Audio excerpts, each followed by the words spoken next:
വെങ്കിടങ്ങിൽ സ്വകാര്യ വ്യക്തി പാടം നികത്തുന്നതിനെതിരെ CPI പ്രവർത്തകർ രംഗത്ത്. വെങ്കിടങ്ങ് പഞ്ചായത്തിലെ കണ്ണംകുളങ്ങര പാടത്താണ് വാഹനങ്ങളിൽ മണൽ കൊണ്ടുവന്ന് നികത്തൽ നടക്കുന്നത്. CPI വെങ്കിടങ്ങ് ലോക്കൽ കമ്മിറ്റിയുടെ നേതൃത്വത്തിൽ പ്രതിഷേധ സമരം സംഘടിപ്പിച്ച് സ്ഥലത്ത് കൊടിനാട്ടി. പാടം നികത്തിക്കഴിഞ്ഞാൽ ജലസ്രോതസ്സുകൾ ഇല്ലാതാകുന്നതിനോടൊപ്പം തന്നെ 50ഓളം വരുന്ന കുടുംബങ്ങൾ മഴക്കാലത്ത് വെള്ളക്കെട്ടിലാവുമെന്നും സമരക്കാർ ചൂണ്ടിക്കാട്ടി. മേച്ചേരിപ്പടിയിൽ നിന്ന് വരുന്ന വെള്ളം പോകുന്ന ചാലാണ് ഇപ്പോൾ നികത്തിക്കൊണ്ടിരിക്കുന്നത്. തണ്ണീർത്തടങ്ങൾ സംരക്ഷിക്കാനുള്ള നിയമം നിലനിൽക്കെ ആ നിയമത്തെ ലംഘിച്ചുകൊണ്ടുള്ള ഇത്തരം പ്രവർത്തികൾ ഒരു തരത്തിലും അംഗീകരിക്കാൻ കഴിയില്ലെന്ന് CPI പ്രവർത്തകർ പറഞ്ഞു.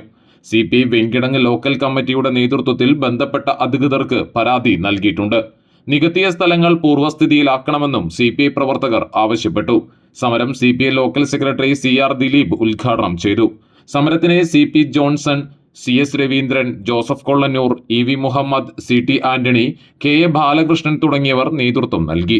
2018 വീണ്ടും ഈ നിയമം പരിഷ്കരിച്ച് വീട് വെക്കാൻ സ്ഥലമില്ലാത്തവർക്ക് അത് അനുവദിച്ചു കൊടുക്കുകയും ഫാക്ടറികൾക്ക് തുടങ്ങണമെങ്കിൽ ആദ്യയുടെ അംഗീകാരം വാങ്ങിക്കേണ്ടതുണ്ട്.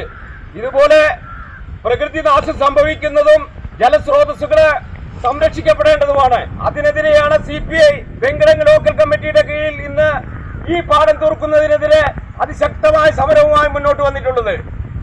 ഏത് വലിയ മുതലാളിയായാലും ഏത് അധികാരികളുടെ ഒത്താശയുണ്ടായാലും ഈ പരിപാടിയുമായി മുന്നോട്ട് പോയാൽ CPIയുടെ പ്രവർത്തകർ ജീവിച്ചിരിക്കുന്നിടത്തോളം കാലം ഈ തണ്ണീർത്തട നിയമം അട്ടിമറിക്കാൻ അനുവദിക്കില്ല എന്ന് ഒരിക്കൽ കൂടി പറഞ്ഞുകൊണ്ട് ഈ പരിപാടി ഇവിടെ വെച്ച് നിർത്തിക്കൊള്ളണമെന്ന്